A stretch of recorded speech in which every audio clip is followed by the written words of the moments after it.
Hello and welcome. आज है array का एक और प्रॉब्लम और ये है उसका स्टेटमेंट।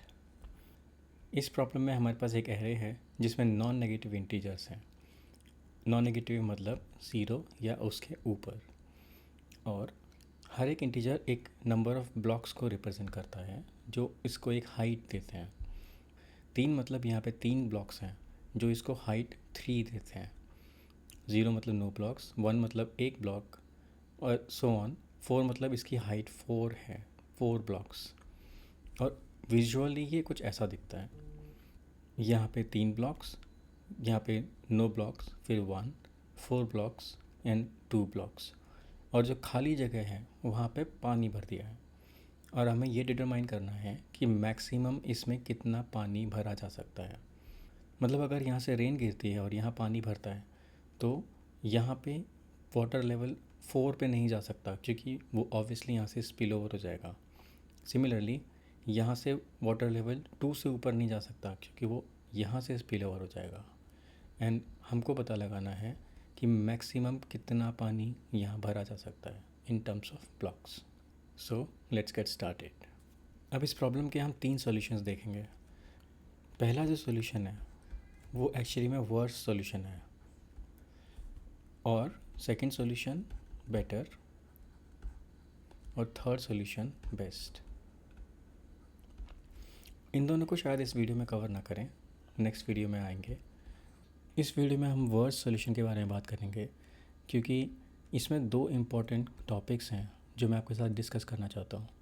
पहला टॉपिक तो इंटरव्यू के कोडिंग राउंड से रिलेटेड है, और दूसरा थोड़ा सा थ्योरेटिकल नॉलेज के बारे में है। तो चलिए पहले सॉल्यूशन डिस्कस करते हैं। विजुअली देखें तो हमें यहाँ से यहाँ तक जाना है, और जब भी हमें एक ब्लॉक मिलेगा उसके नेक्स्ट ब्लॉक तक मुझे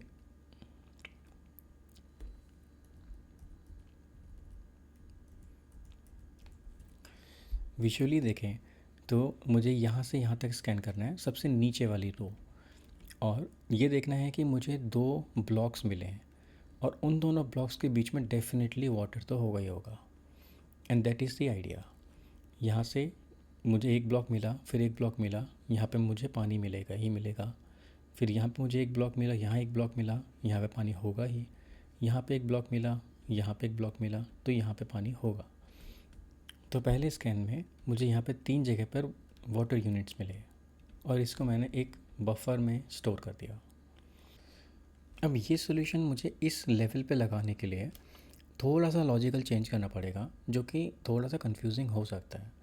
तो बेटर ये रहेगा कि इस जगह पे लूप चलाने की जगह मैं वापस से यहीं लूप चलाऊं, लेकिन इस फ्लोर को हल्का सा ऊपर उठा दूं। अगर मैं इस फ्लोर को ऊपर ले आता हूँ तो जो मेरी बाकी बची हुई प्रॉब्लम है उसमें भी मुझे नीचे वाले फ्लोर पे ही स्कैन करना है, और नीचे वाले फ्लोर पे स्कैन करने का मैं लॉजिक ऑलरेडी लिख चुका हूँ। तो मैं सेम लॉजिक यहाँ भी इस्तेमाल कर सकता हूँ। इसमें कोई चेंज किए बिना मैं इसका भी सोल्यूशन ढूंढ सकता हूँ। उसके बाद मुझे बस इतना करना है कि इस फ्लोर को एक स्टेप और ऊपर ले जाना है, और सेम चीज़ मुझे फिर से, अब ये मेरा बॉटम फ्लोर हो गया, और सेम लूप मैं इस बॉटम फ्लोर पे कर सकता हूँ। और इन्हीं स्टेप्स को फॉलो करके चाहे ब्लॉक्स की हाइट कितनी भी हो, मैं सभी को कैलकुलेट कर सकता हूँ। अब किसी को देख कर लगेगा कि यार ये क्या बकवास सोल्यूशन है, और ये तो बिल्कुल भी ऑप्टिमाइज नहीं है, which is true. But this brings me to the first important thing, और वो चीज़ ये है कि कोडिंग राउंड में आपके पास टिपिकली 20 मिनट से 30 मिनट का टाइम होगा एट मोस्ट, और अगर मल्टीपल प्रॉब्लम हुए तो हो सकता है इस प्रॉब्लम को आप हार्डली 10 से 15 मिनट दे पाओ। अब सवाल ये है कि कोई कॉम्प्लेक्स से कॉम्प्लेक्स सोल्यूशन इसका हो सकता है, लेकिन can you implement it with in this time frame. अब इसका इम्प्लीमेंटेशन तो बहुत आसान है, और ये एल्गोरिथम 10-15 मिनट में ईजीली इम्प्लीमेंट हो जाएगी। नाउ क्या ज़्यादा इम्पॉर्टेंट है कि आपका सोल्यूशन बहुत अच्छा है, बहुत ऑप्टिमाइज्ड है, या फिर सोल्यूशन काम करता है, डिपेंडिंग ऑन कॉन्टेक्स्ट। मगर मोस्ट केसेस में एक सोल्यूशन का होना ज़्यादा मैटर करता है, इससे कि आपका सोल्यूशन ऑप्टिमाइज्ड बहुत हो लेकिन आप उसे इम्प्लीमेंट नहीं कर पाए, क्योंकि ज़्यादातर चेकिंग मशीन से होगी। और अगर आप अपना ऑप्टिमाइज्ड कोड 10-15 मिनट या जो भी टाइम बचा उसमें इम्प्लीमेंट नहीं कर पाए, then it's of no use. So let's implement this. अब कुछ बेसिक वेरिएबल्स डिफाइन कर लेते हैं. पहला तो स्टार्ट एडिंग. इसका सिर्फ इतना काम है कि लेफ़्ट से राइट जाते टाइम पे हमें एटलीस्ट एक ब्लॉक तो एनकाउंटर हुआ है, क्योंकि अगर हमें लेफ़्ट से राइट जाते में कोई ब्लॉक एनकाउंटर हुआ ही नहीं, इसका मतलब वहाँ पे पानी हो ही नहीं सकता. सेकंड, जो काउंट मोर है वो हमें ये बताएगा कि और आगे लूप चलाना है या नहीं. उसके बाद अक्यूमुलेटर जो हमारा मेन रिज़ल्ट है. उसके बाद बफर. बफर का मतलब ये है कि जैसे हमें लेफ़्ट में एक ब्लॉक एनकाउंटर हुआ और हमने काउंटिंग शुरू की, तो जब तक हमें अगला ब्लॉक ना मिल जाए तब तक हम ये सारा वाटर बफर में ऐड करते रहेंगे. और जैसे ही हमें राइट साइड एक ब्लॉक मिलेगा, उसका मतलब लेफ़्ट टू राइट के बीच में जितना पानी है उसको हम अपने रिज़ल्ट में ऐड कर सकते हैं. सो वाइल काउंट मोर, और हम स्कैन करना शुरू करते हैं. Int I equal to 0, I less than array dot length and I plus plus. अब सबसे पहले तो हमें अपने स्टार्ट एडिंग को कैलकुलेट करना है. अगर ये फॉल्स था तो क्या हम इसे अभी ट्रू कर सकते हैं? इसका मतलब ith पोजीशन पर एक ब्लॉक है क्या?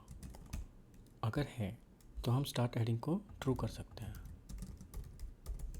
पर अगर स्टार्ट एडिंग ऑलरेडी ट्रू था, इसका मतलब हम ऑलरेडी एक ब्लॉक को एनकाउंटर कर चुके हैं, और अभी हम जहाँ पर हैं वो एक्चुअली में वाटर है. इसका मतलब ith पोजीशन पे 0 है, तो हम अपने बफर में इसको ऐड कर सकते हैं. लेकिन लेफ़्ट में एक ब्लॉक मिल चुका था और राइट में अब हमें एक ब्लॉक मिला है. इसका मतलब एक ब्लॉक से दूसरे ब्लॉक तक हम पहुंच गए हैं. इसका मतलब हमें एक्यूमुलेटर में अपना बफर लगाना है, बफर को 0 करना है, एंड दैट्स इट. ये हमारा पहला आइट्रेशन है. इसके बाद हमें नेक्स्ट आइट्रेशन के लिए प्रिपेयर करना है. इसका मतलब हमको ये सारे के सारे वेरिएबल्स रीसेट करने होंगे. ये false and buffer should be 0, just in case की बफर में कुछ वैल्यू थी. उसके बाद हम एरे में से हर एक एलिमेंट को -1 करेंगे, जो बेसिकली हम फ्लोर को ऊपर शिफ्ट कर रहे हैं.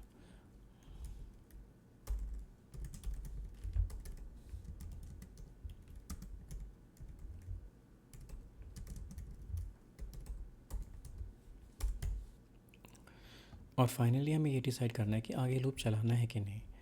उसके लिए हम सिंपल कर सकते हैं कि करंट एरे में 2 ब्लॉक्स तो मिलने चाहिए. तो उसके लिए हम एक इंट काउंट डिफाइन कर लेते हैं. काउंट को यहाँ पे 0 किया और एक लूप चलाया. If array of I is greater than 0 then count plus plus.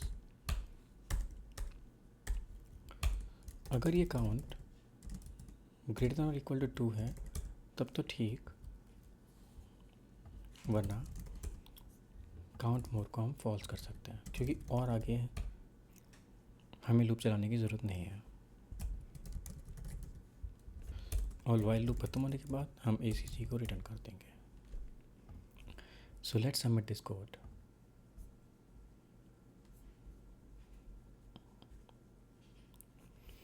And अभी से करते हैं सबमिट.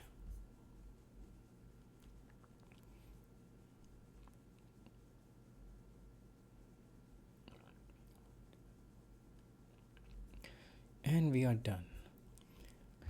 अब प्रॉब्लम के शुरू में बोला गया था कि सारे एलिमेंट 0 या पॉजिटिव होंगे, लेकिन अगर ये नेगेटिव हुआ फिर क्या होगा? मतलब ये हमारा ग्राउंड लेवल है, लेकिन ऐसा भी तो हो सकता है कि किसी ने यहाँ पर गड्ढा खोद दिया हो. फॉर एग्ज़ाम्पल इन 2 जगहों पर किसी ने गड्ढा खोद दिया 1-1 यूनिट का. यहाँ भी तो पानी कलेक्ट होगा, उसे कैसे काउंट करेंगे? अब इसको एड्रेस करने के लिए हम एक बहुत आसान काम कर सकते हैं. वो ये कि हम ग्राउंड लेवल को ही नीचे ले आते हैं. अगर हमारा ग्राउंड लेवल ही नीचे आ जाएगा तो इसका मतलब हमारे पास कोई गड्ढा नहीं है और कोई नेगेटिव नंबर नहीं है. ये 4 हो जाएगा, 3, 2, 1, और ये हमारा हो जाएगा ग्राउंड फ्लोर.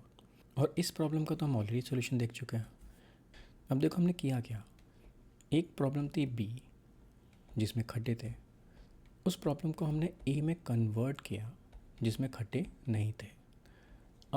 इस प्रॉब्लम को तो हम ऑलरेडी सॉल्व कर चुके हैं, तो यही सॉल्यूशन हम यहाँ पे अप्लाई करेंगे और हमें बी का भी सॉल्यूशन मिल जाएगा, विच मीन्स हमने बी को रिड्यूस किया ए में। इस प्रोसेस को बोलते हैं रिडक्शन। अब इम्पॉर्टेंट चीज़ ये है कि इसको कन्वर्ट करने की जो एल्गोरिथम है वो कोई सिंपल इजी मेथड होना चाहिए, वरना फिर रिडक्शन का कोई मतलब नहीं है। और इस प्रॉब्लम को हम कैसे रिड्यूस करेंगे, जस्ट देख लो कि सबसे गहरा खड्डा कौन सा है। फॉर एग्जांपल ये -1 है, देन इस पूरी एरे में हर किसी को +1 कर दो, that's it, and so on. एक सिंगल लूप में हमने इस बी प्रॉब्लम को ए प्रॉब्लम में रिड्यूस कर दिया, and this is the concept of reduction. अब इस रिडक्शन के बारे में डिटेल में किसी और वीडियो में बात करेंगे। Thank you very much.